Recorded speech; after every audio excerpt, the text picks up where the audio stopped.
Ma'am, budgeting के कौन कौन से आसान तरीके हैं जिन्हें हर गृहिणी अपना सकती है? सो बेसिकली हम इसे बकेट बजटिंग कहते हैं। जो मैंने आपसे बताया, जब मैंने आपसे जस्ट अभी कहा, बकेट बजटिंग एक बहुत ही आसान तरीका है। पहले जमाने में इसे एनवेलप बजटिंग भी कहते थे। अगर आप हमारी दादियों को देखेंगे, हमारी मम्मियों को देखेंगे, तो वो क्या करते थे, हर हर खर्चे के लिए उनके अलग अलग एनवेलप होते थे कि ये घर खर्च के लिए है, ये इस बिल के लिए है, ये उस बिल के लिए है, ये स्कूल फीस के लिए है, ये जो त्योहार आते हैं उसके लिए है। सो बेसिकली वो एनवेलप सिस्टम फॉलो करते थे। सो जैसे ही पैसा आता था, जैसे पापा आके मम्मी के हाथ में देते थे, तो वो एनवेलप सिस्टम में थोड़े थोड़े पैसे हर एनवेलप में डिस्ट्रीब्यूट कर दिया करते थे। और बाकी के जो पैसे बचते थे वो एक्चुअली कहीं ना कहीं वो घर में ही सेव करते थे, एक तिजोरी में या एक बटुए में डाल के वो रख देते थे।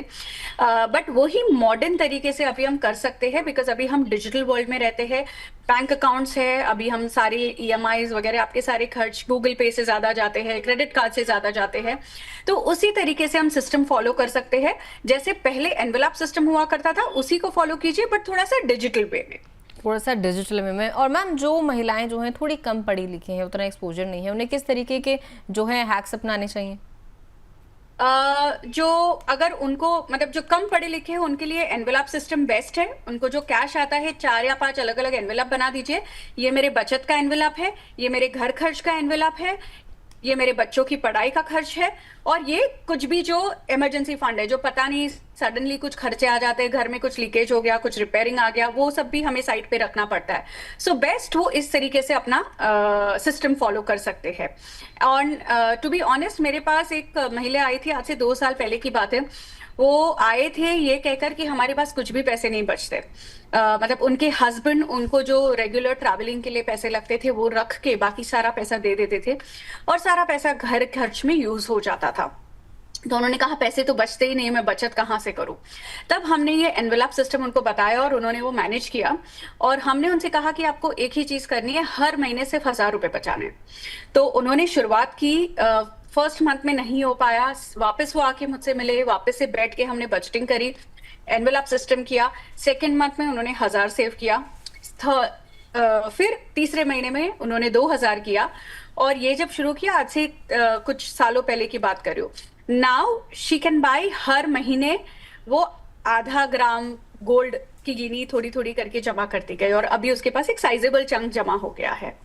वाह, that is such a good thing to hear. मतलब देखा आपने किस तरीके से छोटे छोटे पैसों से आप शुरुआत करिए, फिर आपकी बचत की रकम भी बढ़ती रहेगी, और उस रकम को कहीं निवेश करेंगे तो वो निवेश होगा, तो फिर उस पर रिटर्न मिलेगा, उसकी कीमत अगर बढ़ेगी, सपोज आपने गोल्ड लिया है, वहाँ से भी आपको फायदा होता रहेगा। मैम, जिस तरीके से आपने एग्जाम्पल दिया कि उन्होंने 1000 रुपये से शुरू किया, फिर धीरे धीरे उनकी बचत का जो अमाउंट है वो बढ़ता गया। मैम, छोटे निवेश से महिलाओं का जो भविष्य है वो कैसे सुरक्षित होता है? मतलब होम मेकर निवेश के लिए सही ऑप्शन क्या करें?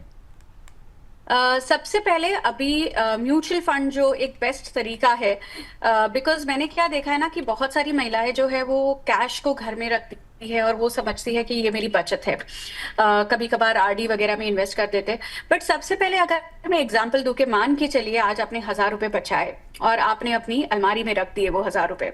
अगर अगले साल आप वो अलमारी खोलेंगे तो वो 1000 के 1000 ही रहने वाले। वो 1000 के 1100 तो नहीं होने वाले, या 1050 नहीं होने वाला है। बट अगर आप महंगाई देखेंगे तो इंडिया की जो इन्फ्लेशन रेट है, जो महंगाई है, वो 7% हर साल से बढ़ रही है। उसका मतलब अगर कोई चीज मैं आज 100 रुपए की खरीद रही हूँ, अगले साल मुझे वही चीज खरीदने के लिए 107 रुपए खर्च करने होंगे। तो अगर मैंने वो पैसे मेरे अलमारी में रखे, अगले साल वही चीज खरीदने के लिए मुझे ज्यादा पैसे देने होंगे, पर मेरी अलमारी के वो पैसे बढ़े नहीं।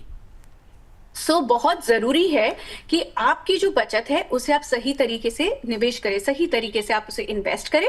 और जब मैं इन्वेस्टमेंट की बात करती हूँ तो there is something called as micro SIP, जो अभी म्यूचुअल फंड्स ने अलाउ कर लिया है, जिसका मतलब है 100-200 रुपए पर मंथ भी आप सेव कर सकते हैं म्यूचुअल फंड में। अगर आपके पास 5-6 साल से ज्यादा का होराइजन है तो आप एक सिंपल इंडेक्स फंड या सिंपल बैलेंस्ड फंड में निवेश कर सकते हैं। किसी एडवाइजर की भी चाहे तो हेल्प ले सकते हैं, और इसमें आप 100, 200, 500, 1000 जितने पैसे आप बचा सकते हैं हर महीने, उससे आप धीरे धीरे करके शुरुआत कर सकते हैं। एंड इसमें कंपाउंडिंग एक बहुत ही ऐसी अद्भुत चीज है जो लोग इसे नहीं समझ पाते पूरी तरीके से, पर थोड़ा थोड़ा थोड़ा आप कंसिस्टेंटली करते रहेंगे तो 10 साल, 5 साल, 15, 20 साल के बाद एक बहुत ह्यूज रिजल्ट मिलता है, और वो एक्चुअली आपके भविष्य को सिक्योर कर सकता है।